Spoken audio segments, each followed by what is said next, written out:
प्रेरित खोलते हैं, प्रेरित का 2:38 से 47 तक। पतरस ने उससे कहा, मन फिराओ और तुम में से हर एक अपने अपने पापों की क्षमा के लिए यीशु मसीह के नाम से बपतिस्मा ले, जो तो तुम पवित्र आत्मा का दान पाओगे, क्योंकि यह प्रतिज्ञा तुम और तुम्हारी संतानों और उन सब दूर दूर के लोगों के लिए भी है, जिनको प्रभु हमारा परमेश्वर अपने पास बुलाएगा। उसने बहुत और बातों से भी गवाही दे देकर समझाया कि अपने आप को इस टेढ़ी जाति से बचाओ। जिन्होंने उसका वचन ग्रहण किया उन्होंने बपतिस्मा लिया और उसी दिन 3000 मनुष्य के लगभग उनमें मिल गए और वे प्रेरितों से शिक्षा पाने और संगति रखने और रोटी तोड़ने और प्रार्थना करने में लौलीन रहे। आमीन, हालेलुया। यहाँ पर लिखा हुआ है कि प्रेरितों का बात जितना कोई ने सुना, वो लोग ने बैप्टिज्म लिया और अपना मन फिराया और अपना पापों से क्षमा मांगा और उनका पाप क्षमा हुआ।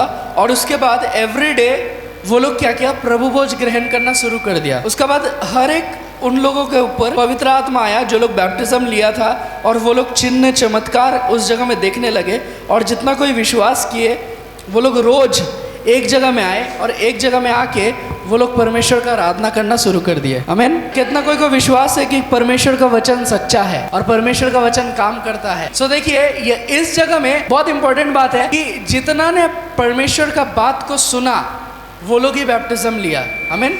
तो जो लोग परमेश्वर का बात नहीं सुना वो लोग क्या किया, वो लोग बैप्टिज्म नहीं लिया। आमीन। बाइबल कह रहा है कि तुम बैप्टिज्म लो ताकि तुम्हारा पाप धुल जाए। आमीन। ये बैप्टिज्म ऐसा कुछ नहीं है कि जब आप अंदर घुसोगे और वापस आओगे तो आप एकदम नया हो जाओगे, लेकिन जब आप प्रार्थना करोगे, उस पानी के लिए प्रार्थना हुआ है। नॉर्मल पानी में अगर कोई भी घुसता है और बाहर आता है वो हो जाता है स्नान, नहाना हो गया, स्विमिंग कर लिया पूल के अंदर, है ना। लेकिन उस पूल में प्रार्थना हुआ है। आमीन। सिर्फ मैंने नहीं, हमारा मिनिस्ट्री का बहुत सारा आंटी लोग, बहन लोग, हर कोई, हम लोग मिलके उस जगह में हम लोग ने प्रार्थना किया है। हमने क्यों प्रार्थना किया है? क्योंकि प्रभु यीशु मसीह एक नॉर्मल सा पानी को दाखरस में बदल सकता है। आमीन। परमेश्वर जो लाल समुंदर था उसका पानी को अगर पूरा लहू में बदल सकता है, तो आज हमारा विश्वास है ये पानी भी प्रभु का लहू में बदल गया है। आमीन। और जब आप प्रभु यीशु मसीह का लहू में जाके बपतिस्मा लोगे, जब आप अपने आप को गाड़ोगे, जो कोई भी उसके अंदर जाने वाला है, एक चीज जान के रखिए, आपका पुराना जीवन उधर ही खत्म हो रहा है। आपका पुराना जिंदगी, जो भी पाप था, जो भी अपराध था, जो भी रोग था, जो भी बीमारी था, उधर खत्म हो रहा है। उस जगह में जब आप गाड़ लोगे, आपका हिंसा, आपका नफरत, आपका क्रोध, हर एक चीज उधर खत्म होना चाहिए। आमीन। देखा जाए तो वो एक कब्र है। कौन सा कब्र है पता है? कि आपका पुराना जिंदगी को हटा देना है, आपसे नया जिंदगी में उठना है। आमीन। जैसे प्रभु यीशु मसीह गुड फ्राइडे के दिन अपना जीवन को दान कर दिया, लेकिन ईस्टर के दिन वो फिर से जी उठा। आमीन। और आज हम लोग मरा हुआ यीशु मसीह का प्रचार नहीं कर रहे, लेकिन जिंदा परमेश्वर का प्रचार कर रहे हैं। आमीन। जो सिर्फ मरा ही नहीं, लेकिन 3 दिन बाद जी उठा। तो आज मुझे और आपको एक जिंदा इंसान की तरह उसका आराधना करना होगा। जब हम लोग बैप्टिज्म ले रहे हैं, और जितना कोई वो लोग को देखिएगा कि जब वो लोग बैप्टिज्म लेगा उनके जीवन चेंज होगा। आमीन। और आप लोग को सिर्फ देखते नहीं रहना है, जब बैप्टिज्म होगा आप लोग को उनके लिए प्रार्थना करना है। आमीन। हालेलुया। आप लोग को उनके लिए प्रार्थना करना है। मुझे याद है एक लड़का था और वो बहुत नशा करता था, बहुत नशा में डूबा हुआ था। ठीक है। वो प्रार्थना कभी नहीं करता था। उसका माँ उसको बोलता था कि बेटा प्रार्थना करो, बेटा प्रार्थना करो। वो कभी प्रार्थना नहीं करता था। तो उसका माँ क्या किया, उसका माँ तो हमेशा प्रार्थना करता था, उसका माँ हमेशा प्रार्थना में जाता था, और उसका परिवार का कोई और प्रार्थना नहीं करता, सिर्फ उसका माँ। और उसका माँ बार बार बोलता था कि बेटा प्रार्थना करो, बेटा प्रार्थना करो, बेटा प्रार्थना करो। उसका बेटा सुनता नहीं था। तो एक दिन क्या हुआ, उसका मम्मी बैप्टिज्म लेने के लिए बोला कि मुझे बैप्टिज्म लेना है। उसका पति उसको अलाउ कर दिया, उसका बेटा उसको अलाउ नहीं कर रहा था। उसका बेटा बोल रहा था, नहीं तुम्हारा धर्म परिवर्तन हो जाएगा, तुम यीशु मसीह को ग्रहण कर रहे हो, ऐसा ऐसा बात है, हम नहीं करने देंगे। उसका बेटा रोक रहा था, क्योंकि जवान बेटा है ना, तो उसका बेटा रोक रहा था। लेकिन हर एक रोक टोक के बावजूद भी वो औरत बैप्टिज्म लेता है। बैप्टिज्म लेने के बाद कुछ दिन बाद देखते हैं उसका बेटा भी बदल गया। आमीन। हालेलुया। आजकल का दुनिया क्या है ना, इंसान को प्रार्थना पसंद नहीं है ना। इंसान को प्रार्थना पसंद नहीं है। इंसान क्या सोचता है कि हम जो प्रार्थना में जा रहे हैं वो मेरा काम नहीं है, वो बुढ़ा लोग का काम है। जब उम्र हो जाएगा, जब बुजुर्ग हो जाएंगे, उस टाइम हम प्रार्थना में जाएंगे। उस टाइम हम आराधना करेंगे। लेकिन एक चीज़ जान के रखिए, प्रार्थना में जब हम लोग आते हैं, ये कोई बोरिंग चीज़ नहीं है। ये वो प्रार्थना नहीं है जहाँ पर आप चुपचाप बैठ के हो और जहाँ पर एकदम चुपचाप सब कुछ हो रहा है। यहाँ पर ही कभी भी चुपचाप तरीका से कुछ नहीं होता है। हम लोग शोर मचाते हैं, आमीन। हम लोग शोर मचाते हैं। बाजू वाला भी बोलता है क्या होता है भाई, झगड़ा होता है ना क्या? हम लोग शोर मचाते हैं, हम लोग आवाज़ करते हैं। हम लोग क्यों आवाज़ करते हैं? क्योंकि हमारा परमेश्वर भी जिंदा है। अगर मरा हुआ रहता आवाज़ नहीं आता, आमीन। मुझे याद है एक बार सेवा केंद्र में, पता है बहुत सारा चर्च होता है, सेवा केंद्र में बहुत सारा चर्च सर्विस होता है। तो एक भाई सेवा केंद्र गया और जाके पूछ रहा है रिसेप्शन में कि मुझे चर्च में जाना है, ये लोग बुलाया है, तो चर्च सर्विस कहाँ पर ही हो रहा है? तो वो लोग बोला कि दायां साइड में जाना, वहाँ पर ही बहुत सारा फादर है, उधर पर ही ब्रदर लोग का एक चर्च सर्विस होता है, वहाँ पर ही जाना। तो इसने बोला नहीं वो वाला नहीं, एक और प्रार्थना सभा होता है इस जगह में, वो लोग डफले उफले बजाता है, उस जगह में है, तो मुझे उधर जाना है। तो रिसेप्शन में बोलता है उस जगह में मत जाना। बोला क्यों उस जगह में मत जाना? बोला नहीं नहीं उस जगह में मत जाना, रोज हम लोग ये लोग की वजह से परेशान है। बोला क्यों परेशान है? बोला ये लोग का प्रार्थना जब शुरू होता है बहुत आवाज आता है, और उन लोग का जब प्रार्थना होता है एकदम शांति रहता है। हम लोग चुपचाप यहाँ पर ही बैठ के रहते हैं, उधर भी शांत रहता है, पता ही नहीं चलता अंदर क्या हो रहा है। लेकिन ये लोग का प्रार्थना में जब भी देखते हैं बहुत चिल्ला चिल्ली होता है, ठीक है। तो जो पूछने आया था उसने रिसेप्शनिस्ट को कहा कि देखिए उधर जो शांत है उसका परमेश्वर मरा हुआ है, उसका परमेश्वर बोल भी नहीं सकता, लेकिन यहाँ जो परमेश्वर का आराधना हो रहा है वो परमेश्वर जिंदा है, आमीन। तो अगर मेरा परमेश्वर जिंदा है मेरा गला से आवाज निकलेगा, आमीन। अगर मेरा परमेश्वर जिंदा है वो बात करेगा, अगर मेरा परमेश्वर जिंदा है वो चिन्ह चमत्कार चंगाई करेगा, आमीन। क्या आपका परमेश्वर जिंदा है? क्या आपका परमेश्वर जिंदा है? आज प्रभु यीशु मसीह जिंदा है, आमीन। प्रभु यीशु मसीह जिंदा है और इसीलिए आज हम लोग एक नया जिंदगी पाने जा रहे हैं। जब हम लोग बैप्टिज्म लेंगे, बैप्टिज्म के द्वारा कुछ नहीं बदलेगा लेकिन एक नया जिंदगी मिलेगा, आमीन। आप हो सकता है काला हो काला ही रहिएगा, आप हो सकता है मोटा हो मोटा ही रहिएगा, आप घोड़ा हो घोड़ा ही रहिएगा, लेकिन आपका जिंदगी चेंज हो जाएगा, आमीन।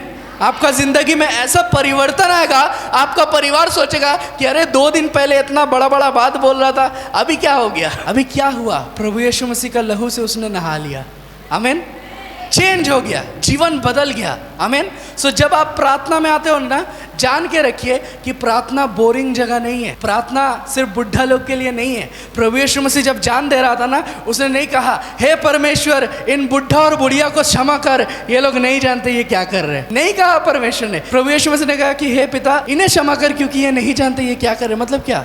सबको ही था, बच्चा से लेके बड़ा लोग। आज मुझे बहुत खुशी हुआ कि बिट्टू इन लोग की तरफ से वो उठा और उठ के मेरा पास आया जब शुरू हो रहा था, बोला कि हम लोग बच्चा लोग एक गाना गाना चाहते हैं, आमीन, और हम लोग उन्हें गाना गाने देंगे। इसका मतलब देखिए जो लोग बड़ा है वो लोग आके ज़्यादातर नहीं बोलते कि हमें गाना गाना चाहिए, लेकिन बच्चा लोग को परमेश्वर इस्तेमाल कर रहा है, आमीन। हो सकता है आने वाले दिनों में आप देखिएगा यही बच्चा लोग यहाँ आके प्रचार कर रहा है, आमीन। इन बच्चा लोग के लिए प्रार्थना करते रहिए, जब भी आप घर में रहिएगा ये लोग के लिए प्रार्थना करते रहिए, क्योंकि ये लोग आपका भविष्य है, आमीन। ये लोग अगर मिनिस्ट्री में आया, ये लोग का जीवन अगर अच्छा हो गया, आप सबसे ज़्यादा खुश आप रहिएगा, आमीन, हालेलुया। सो जान के रखिए प्रार्थना बोरिंग नहीं है, आराधना बोरिंग नहीं है, बैप्टिज्म मामूली चीज़ नहीं है। जब हम लोग इस जगह में आए हैं हमारा जीवन 360 डिग्री घूम सकता है, हमारा जीवन चेंज हो सकता है। अगर आपको सच में आपका जीवन में चेंज देखना है, प्रभु यीशु मसीह को ग्रहण करिए। एक लड़का का कहानी है, वो ना बहुत जिम करता था और उसका बहुत अच्छा बॉडी, तगड़ा बॉडी बना हुआ था और वो बहुत कूल था। वो सोचता था सांसारिक जीवन बहुत कूल है, सांसारिक जीवन में बहुत आनंद है, सांसारिक डिस्को में जाएंगे तो डांस करेंगे मेरे साथ, लड़की लोग भी नाच करेगा, बहुत अच्छा लगेगा, और बहुत कूल लाइफ जी रहा था। लेकिन उसको पता नहीं था कि वो फूल था, बहुत कूल लाइफ जी रहा था, समझ रहे, कूल एकदम हेवी लाइफ। लेकिन उसको पता नहीं था कि सबसे अच्छा जीवन प्रभु यीशु मसीह में है। वो अपना घर में बोलता था कि मैं सब कुछ कर दूंगा, मैं नाश्ता ला के दे दूंगा, जब पास्टर लोग आएगा उन्हें नाश्ता खिलाइए, जब पास्टर लोग आएगा उसको बिरयानी दीजिए, लेकिन मैं प्रार्थना में नहीं बैठ पाऊंगा, मैं जब बुढ़ा हो जाऊंगा तब बैठूंगा, अभी मुझे जिम जाना है, अभी मुझे जिम जाना है। और हमेशा वो निकल जाता था। एक दिन उसके घर में प्रार्थना सभा हुआ, प्रार्थना सभा में पास्टर लोग आया, पूरा भीड़ हुआ और उसने अपना माँ बाप को सब चनाचूर मुड़ी ला के दे दिया उस जगह में पास्टर लोग के लिए। लेकिन जब प्रार्थना हो रहा था वो निकल गया और वो बोला कि मुझे जिम जाना है। तो जब वो निकला जिम के लिए, उधर पर ही पानी गिरना स्टार्ट हो गया। तो पानी उसका बदन में गिरेगा, सही नहीं होगा। वो एक गाछ के नीचे खड़ा हो गया कि मुझे भीगना नहीं है, मेरा तबीयत खराब हो जाएगा। अपना बॉडी का बहुत रक्षा करता था, अपना जीवन का बहुत रक्षा करता था, ठीक है। कुछ भी इधर से उधर हो जाएगा तो बहुत प्रॉब्लम है। एक बिजली गिरा गाछ के ऊपर, और वो गाछ उस लड़का के ऊपर गिरा। उसका जिम वाला शरीर भी, उसका तगड़ा शरीर भी, उसका मसल्स, सिक्स पैक्स, ये वो कुछ उसको बचा नहीं पाया। जैसे गाछ गिरा वो स्पॉट डेड हो गया। यीशु मसीह के बिना आपके जीवन नहीं चल सकता। आमीन। यीशु मसीह का बिना अगर मैं गाड़ी लेके रास्ता में निकलूँ तो मैं मर जाऊंगा, समझ रहे। जब भी मैं कार ड्राइव करने के लिए, अभी नया नया शुरू किया है मैंने ड्राइव, लेकिन जब भी मैं ड्राइव करना शुरू करता हूँ मैं पहले प्रार्थना करता हूँ। जब भी मैं घर से निकलता हूँ, रास्ता में जाता हूँ, मैं प्रार्थना करता हूँ। एवरी कदम में मेरा प्रार्थना है, हर एक कदम में मेरा प्रार्थना रहता है। क्यों पता है? क्योंकि एक भी कदम प्रभु यीशु मसीह का बिना अगर हम लेंगे तो हम ख़त्म हो जाएंगे। रोमन कैथलिक का सिस्टर लोग को देखे हैं? कौन कौन देखा है रोमन कैथलिक का सिस्टर नन लोग को? वो लोग जब रास्ता से जाता है ना, वो लोग प्रार्थना करते करते जाता है। आमीन। क्योंकि संसार में बहुत सारा चीज़ आपको ऐसे ही भटका सकता है। आप सांसारिक दोस्त बनाइए और आपको भटकने का ज़रूरत नहीं है, आप भटक चुके हो। आपका अगर सांसारिक दोस्त है, अगर आप ऐसा दोस्त है, देखिए आप यहाँ आके प्रार्थना कर रहे हैं, आराधना कर रहे हैं ना, लेकिन आपका सांसारिक दोस्त है, वो लोग के पास आप जाइए, वो लोग एक सिगरेट पकड़ा के आपका हाथ में देगा, बोले पीना, नहीं पिएगा तो तेरा लड़का नहीं है। बोलेगा अगर ते सिगरेट नहीं पीता, अगर ते दारू नहीं पीता, अगर ते विस्की नहीं पीता तो ते लड़का नहीं है। उसके बाद क्या होगा? वो बोलेगा नहीं हम भी पिएंगे, हमको भी इच्छा, वो भी पिएगा, लड़का हो जाएगा। उसका बाद देखेगा नाली में गिरा हुआ है, एकदम लड़का बन गया अच्छा से। इसके लिए जब हम लोग प्रार्थना में आते हैं ना, प्रभु यीशु मसीह हमें एक अच्छा लेवल पे खड़ा करता है। आमीन, हालेलुया। आज मेरा जान पहचान बहुत सारा इंसानों से हुआ है प्रभु यीशु मसीह के पास आके। आज बहुत सारा काउंसलर बोलिए, बहुत सारा नेता बोलिए, वो लोग मेरे पास आते हैं काम कराने के लिए। एक जन तो एक बार मुझे बोला था कि मेरा बिजनेस एकदम नहीं चल रहा है। एक बहुत अच्छा काउंसलर है, वो मुझे बोल रहा था कि मेरा, उसका एक चैनल है, न्यूज़ चैनल। वो बोल रहा था कि मेरा न्यूज़ चैनल एकदम नहीं चल रहा है, मेरा बिजनेस एकदम नहीं चल रहा है, तुम लोग जब दुआ करोगे मेरे लिए दुआ करना। वो मुस्लिम है, बोल रहा था मेरे लिए दुआ करना ताकि मेरा भी न्यूज़ चैनल चले। इसका मतलब क्या? वो भी विश्वास कर रहा है, वो भी मुझे बोल रहा है कि दुआ करना, मेरे लिए प्रार्थना करना। मुझे अभी भी याद है, जो कंपनी में मैं काम करता था, ठीक है, नाइट शिफ्ट था, और मेरा फर्स्ट कंपनी वही था, नाइट शिफ्ट। और जो मेरा बॉस था वो एजी स्कूल से पढ़ा हुआ है, और उसका जो असिस्टेंट डायरेक्टर था वो भी एजी से है। तो वो लोग को बहुत सारा नॉलेज पहले मिला था प्रभु यीशु मसीह के बारे में, ठीक है। सो हम जब गए, उसे पता चला कि हम पास्टर है, वो मुझे अपना केबिन में बुला लेता था और बुला के हमको बोलता था कि दाऊद कौन था? मेरा नाम डेविड। वो बोलता था दाऊद कौन था तुमको पता है? तो हम बोलते थे ऐसा ऐसा बात है। तो वो अपना कुरान से कुछ कुछ बोलता था, हम अपना बाइबल से कुछ कुछ बोलते थे, हम लोग शेयर करते थे नॉलेज उस जगह में। हमें बहुत अच्छा लगता था, लेकिन बाकी सब कोई जलता था। बोलते थे अरे नया आया ये लड़का, और ये बॉस का केबिन में बैठ के बॉस के साथ हम कॉफ़ी पी रहे, बॉस के साथ हम बैठ रहे, उठ रहे, ठीक है। बड़ा बड़ा काम मेरा बॉस हमको दे देता था, करोड़ों का चेक मेरा पास रहता था, पता है। उसका जो सबसे खास इंसान उसको भी नहीं देता था, मुझे देता था। बोलता था ये चेक जाके तुम जमा कर दो, ये चेक जाके यहाँ पर ही दे दो, मुझे दे देता था वो। जबकि मेरा काम वो था ही नहीं, मेरा काम था सिर्फ ऑफिस में बैठने का, लेकिन वो विश्वास करके मेरे हाथ में देता था। ऐसा क्यों होता था? क्योंकि हम लोग विश्वासी है। आपके ऊपर इंसान विश्वास करेगा क्योंकि आप विश्वासी हो। आमीन। क्योंकि आप विश्वासी हो, और हमेशा ईमानदार बन के रहिए। जिस दिन आप गद्दारी करिएगा, आप विश्वासी नहीं, आप गद्दार हो जाइएगा। आमीन।